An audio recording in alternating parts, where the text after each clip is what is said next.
রাজধানীর সেগুনবাগিচায় বিভাগীয় কমিশনারের কার্যালয়ে রয়েছেন আমাদের সহকর্মী তানভীর মৌসুম। যাচ্ছি তার কাছে। তানভীর, কালই তো যাচাই বাছাই প্রক্রিয়ার শেষ দিন, তো কেমন তৎপরতা চোখে পড়ছে আপনার? মারফি, আমরা গতকালকে দেখেছিলাম যে গতকালকে যেসব জায়গায় মনোনয়নপত্র যাচাই বাছাই হওয়ার কথা সেখানে কোথাওই কোনো আসলে কর্মব্যস্ততা ছিল না, কোনো ধরনের কোনো কার্যক্রম ছিল না। কিন্তু আজকে সকাল থেকেই 9টা থেকেই আসলে সব জায়গায় আমরা বেশ একটি প্রাণবন্ত কর্মব্যস্ততা দেখতে পাচ্ছি এবং আমরা আছি বিভাগীয় কমিশনার এখানে। এই জায়গার অবস্থা একটু আপনাদেরকে দেখাতে চাই, যেখানে আসলে সকাল থেকেই ব্যস্ত সময় পার করছেন সবাই এবং এরই মধ্যে ঢাকা 5-এর ধানের শীষের প্রার্থী এবং ঢাকা 5-এর এনসিপির প্রার্থী তাদের কিন্তু মনোনয়নপত্র তাদেরটা দেওয়া হয়েছে এবং তাদেরটা গ্রহণ করা হয়েছে এবং তারা আমাদের সাথে কথা বলেছেন এবং তারা আশাবাদী তারা নির্বাচনে জয়লাভের ব্যাপারে এবং তারা যেসব ডকুমেন্টস দাখিল করেছেন সেগুলো বিভাগীয় কমিশনার থেকে রিটার্নিং কর্মকর্তা তারা এটা দেখেছেন এবং দেখেছেন যে আসলে যে ঠিক কী ধরনের আসলে আমরা দেখতে পাচ্ছি যে এবং দেখতে পাচ্ছি যে আমরা এখানে যে এই মুহূর্তে আমরা দেখতে পাচ্ছি যে আরেকজন কিন্তু প্রার্থী যাচ্ছেন। আমরা একটু সেই জায়গাতে যাওয়ার চেষ্টা করব, সেই জায়গাটি একটু দেখাতে চাই দর্শকদেরকে।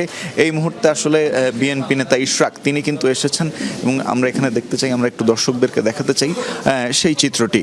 এবং আমরা দেখছি যে তিনি আসলে আসলেন এবং এখানে আমরা দেখতে পাচ্ছি যে তারা মনোনয়নপত্রের ব্যাপারে তিনি আসলে এই মুহূর্তে এই বিষয়গুলো দেখছেন এবং সেখানে আসলে যে কর্মতৎপরতা রয়েছে সেটি কিন্তু আসলে আমরা দেখাচ্ছি যে এই মুহূর্তে এই বিভাগীয় কমিশনারের কার্যালয়ে তিনি কিন্তু আসলে দেখছেন এবং তিনি স্বাক্ষর দিচ্ছেন এবং স্বাক্ষর দেওয়ার পর যে প্রয়োজনীয় যে বিষয়গুলো রয়েছে সেগুলোই কিন্তু আসলে তিনি দেখছেন, যাচাই বাছাই করছেন। এবং আমরা দেখলাম যে বিএনপি নেতা ইশরাক তিনি স্বাক্ষর দিয়েছেন এবং স্বাক্ষর দেওয়ার পর আসলে যে অন্যান্য যে প্রয়োজনীয় যে ডকুমেন্টসের যে সিগনেচারগুলো দরকার পড়ে, প্রয়োজন পড়ে, সেগুলো কিন্তু এই ফর্মের মধ্যে ফিল আপ করা হচ্ছে।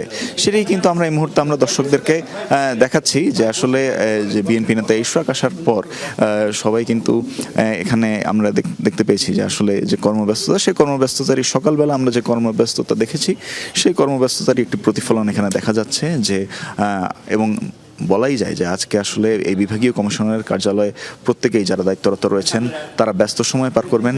প্রার্থীরা যেরকম ব্যস্ত সময় পার করবেন ঠিক তেমনিভাবে আমরা বলতে পারি যে যারা এখানে কর্তব্যরত রয়েছেন, দায়িত্বরত রয়েছেন, তারাও ব্যস্ত সময় পার করবেন। এবং আমরা দেখতে পাচ্ছি যে বিভাগীয় কমিশনার কার্যালয়ের দোতলায় তিনি যাচ্ছেন এবং আমরাও তাকে এই মুহূর্তে অনুসরণের চেষ্টা করব যে আসলে সেখানে গিয়ে এবং পরবর্তীতে অবশ্যই গণমাধ্যমের সাথেও আশা করা যায় তিনি কথা বলবেন এবং কথা বললে তখন আমরা জানতে পারবো যে আসলে তার সর্বশেষ আপডেট মনোনয়নপত্রের ক্ষেত্রে ঠিক কতটুকু আসলে কি সিদ্ধান্ত আসে না আসে সেটিও আমরা দেখতে পারবো। আমরা দেখাচ্ছি দর্শকদেরকে যে বিভাগীয় কমিশনারের কার্যালয়ের দোতলায় সেখানে বিএনপি নেতা ইশরাকের যে উপস্থিতি সেটি আমরা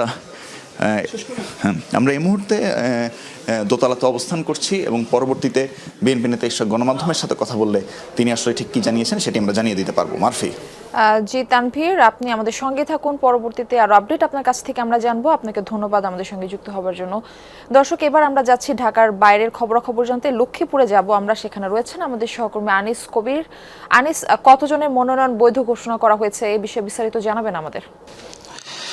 মারপি, আসলে কিন্তু ত্রয়োদশ জাতীয় সংসদ নির্বাচনের আজকে কিন্তু শেষ দিন মনোনয়নপত্র যাচাই বাছাই। আমি যদি একটু দেখানোর চেষ্টা করি যে আমাদের লক্ষ্মীপুর জেলায় কিন্তু প্রার্থীরা, লক্ষ্মীপুর 1 আসনে যারা প্রার্থী রয়েছেন তারাই কিন্তু এখন কিন্তু উপস্থিত রয়েছেন, কিন্তু এখনো জেলা প্রশাসকের পক্ষ থেকে কিন্তু এখনো পর্যন্ত কার্যক্রম শুরু করা হয়নি। কিছুক্ষণ পরে কিন্তু তাদের কার্যক্রম শুরু করা হবে।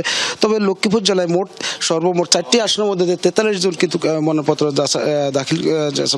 মনোনয়নপত্র নিয়ে এসেছেন। এখন লক্ষ্মীপুর 1-এ রয়েছেন আপনার লক্ষ্মীপুর 1-এ 16 জন প্রার্থী রয়েছেন, সেখানে লক্ষ্মীপুর 2-এ রয়েছেন 9 জন প্রার্থী এবং লক্ষ্মীপুর 3-এ 7 জন প্রার্থী রয়েছেন এবং লক্ষ্মীপুর 4-এ রয়েছেন 11 জন প্রার্থী রয়েছেন বলে আমরা দেখতে পাচ্ছি, বলে আমরা জানতে পেরেছি। তবে যার মনোনয়নপত্র যাচাই বাছাইয়ের পরে কিন্তু প্রার্থীরা তাদের প্রতীক নেবেন। লক্ষ্মীপুর 1-এ কিন্তু এনসিপি এবং বিএনপি এবং জামাত ইসলামী এবং ইসলামী আন্দোলন সকল প্রার্থী রয়েছেন বলে আমরা দেখতে পাচ্ছি। তবে এখানে মুসলিম লীগ রয়েছেন বলে আমরা দেখতে পাচ্ছি, কিন্তু এখানে সকল প্রার্থী কিন্তু তারা অংশগ্রহণ করেছেন। তারা কিন্তু কিছুক্ষণ পরে জেলা প্রশাসকের পক্ষ থেকে যে কার্যক্রম সেই কার্যক্রম তারা শুরু করবেন। শুরু করার পরে কিন্তু তাদের যে মনোনয়নপত্র যাচাই বাছাই সেটি কিন্তু তারা নিয়ে নেবেন। এখানে আমরা লক্ষ্মীপুর 3 আসনে লক্ষ্মীপুর 3 আসনে কিন্তু শহীদ উদ্দিন চৌধুরী বিএনপির পক্ষ থেকে তিনি কিন্তু উপস্থিত রয়েছেন এবং লক্ষ্মীপুর 1-এর এবং লক্ষ্মীপুর জামায়াত ইসলামী এবং লক্ষ্মীপুর তারা কিন্তু বিকেল 4টা পর্যন্ত কিন্তু এই মনোনয়নপত্র যাচাই বাছাই হবে বলে আমরা